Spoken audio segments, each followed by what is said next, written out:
I'm only ranking 1 through 14 because the rest, I just don't like them. Really? Oh, so that's how you're gonna play it. You gonna do this? Okay, fine. Kicking off our list at number 14 is Air Jordan 2. Released in 1986, the shoe was a huge departure from its predecessor. The sneaker ditched the iconic swoosh and it moved on into a more lifestyle, luxurious approach. While the idea was great, sales did not agree with that. The AJ2 to this day is considered a flop. It's one of those sneakers that don't get people excited.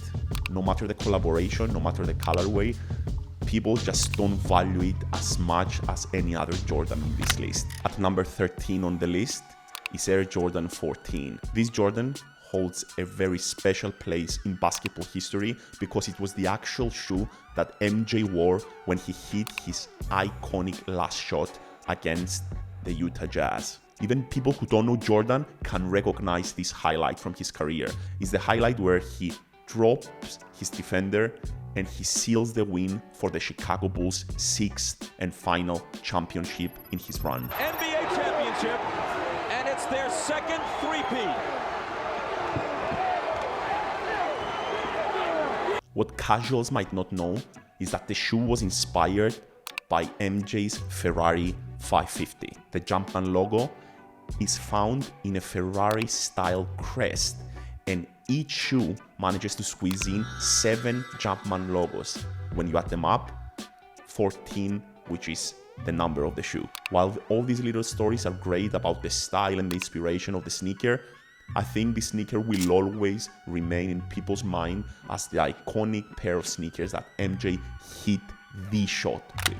Coming in at number 12 is Jordan 13. This sneaker was modeled after a panther, coming to play a nod to Jordan's nickname, which was Black Cat. The AJ13 was prominently featured in Spike Lee's film He Got Game, cementing both the sneakers and MJ as fundamental pieces of pop culture.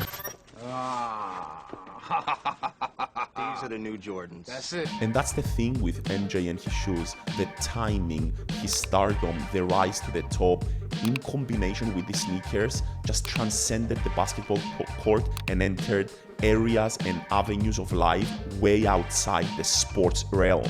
When we say that Jordan is an icon and when Jordan sneakers are referred to as the best sneakers of all time, it's not about just the style or the functionality of the shoe. It's about the stories that are rooted and embedded in these sneakers. These are sneakers that feature in movies, songs, anything you can think of. These shoes play a role. They are cultural icons on their own. At number 11, we have Jordan 8.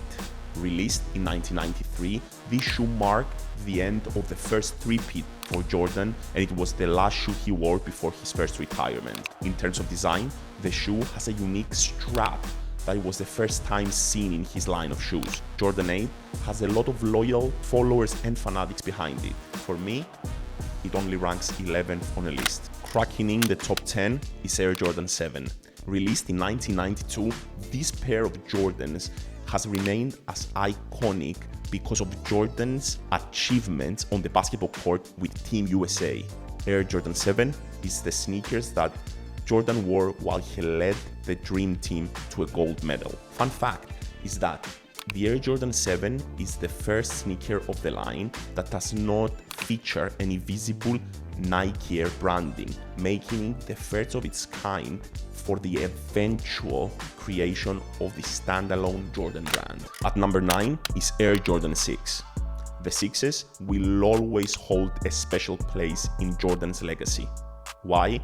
It was the shoe he wore on court when he clinched his first NBA championship. Tinker Hatfield's design for Air Jordan 6 was inspired by MJ's German sports car. It was the first basketball shoe in the franchise to include a reinforced toe and a spoiler at the back of the shoe to help it get on and off. While now we have the technology and the availability to create crazy and functional and pretty shoes, back then the Jordan line wasn't just a line of shoes for the world's most famous basketball player.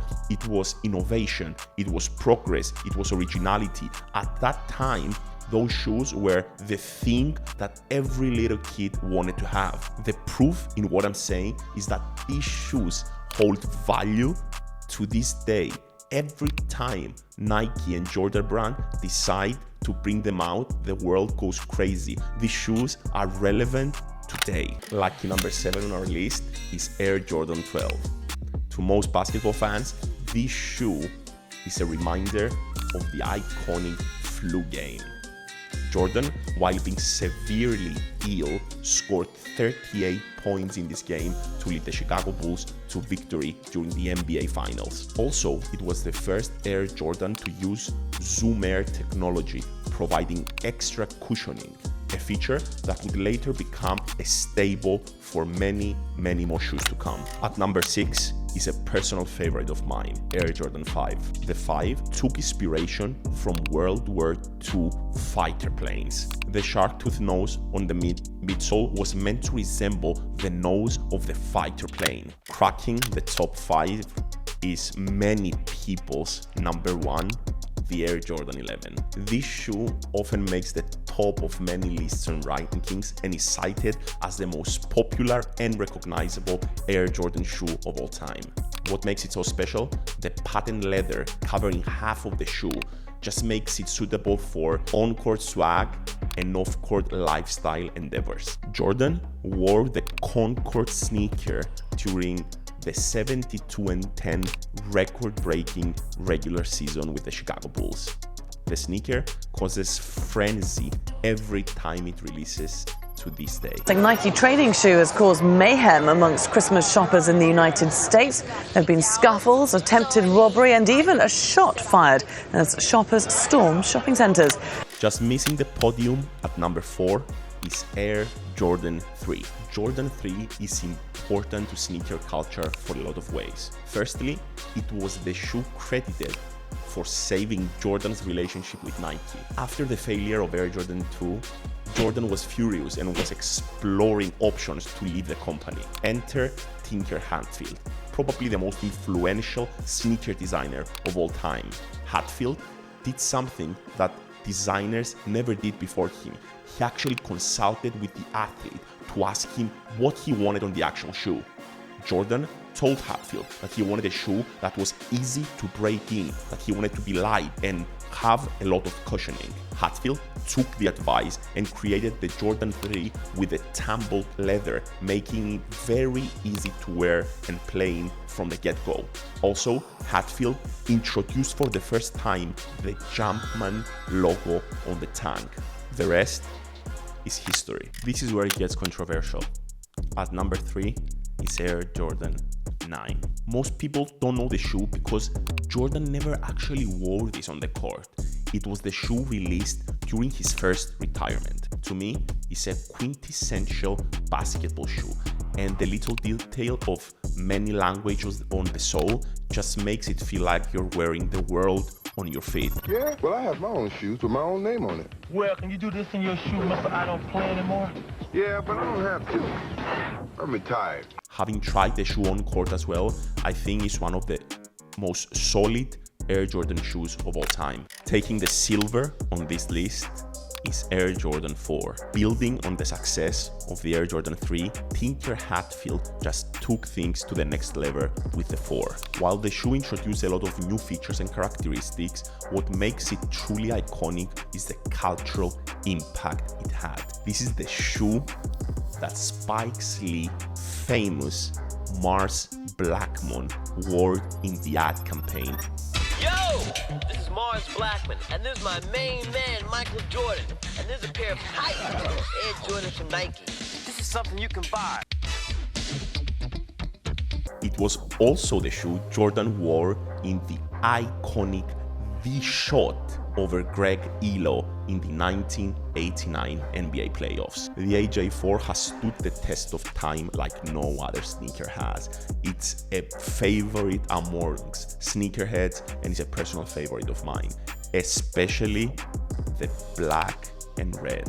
The red version of that shoe I'm just in love with. To this day, sneaker fanatics go berserk when the shoe comes out in any colorway. And now, the moment you've all been waiting for, with no surprises here. The #1 spot, the crown jewel of the Air Jordan shoe line, is none other than the Air Jordan 1. This shoe is a stuff of legend. According to Nike lore, the black and red colorway were actually banned from the NBA's policy and rules. What did Nike do? It happily paid the fine of $5,000 per game Jordan wore the shoe and leveraged the extra publicity. All right, now Michael, is this the shoe? Now, of course, we can't show what kind of shoe this is. Yeah, that's okay. The color stands for But it. is this the shoe that the NBA wouldn't let you wear? Yeah. Now, why wouldn't they let you wear it? Just because it's ugly, know. I They've guess, never for seen starters. Hey, I agree with you. They are ugly. Now, wait a minute. Didn't you help design these? It's the shoe, not the coloring. Oh, not the It color. doesn't have anything to do with okay, the so, color. but what's wrong with the coloring? What rule do we violate here? Well, it doesn't have any white in it. Uh-huh. I've said it before and I'll say it again. Air Jordan 1 is the quintessential, the most iconic silhouette for any basketball sneaker ever. The first thing that comes to mind when you think of basketball sneakers without even being a basketball fan is the Air Jordan 1. If you ask someone to just draw on a piece of paper, they will draw the Air Jordan 1 without ever seeing it. It's effortless. It comes from the heart. And this shoe not only has lasted the test of time, but it has remained a beloved shoe amongst basketball fans and sneakerheads across the globe. There you have it. I ranked every Jordan shoe from 1 to 14. I would love to know what the order on your list. Do you agree with my top 3? Do you agree with my top 10? Till next time, I'm out.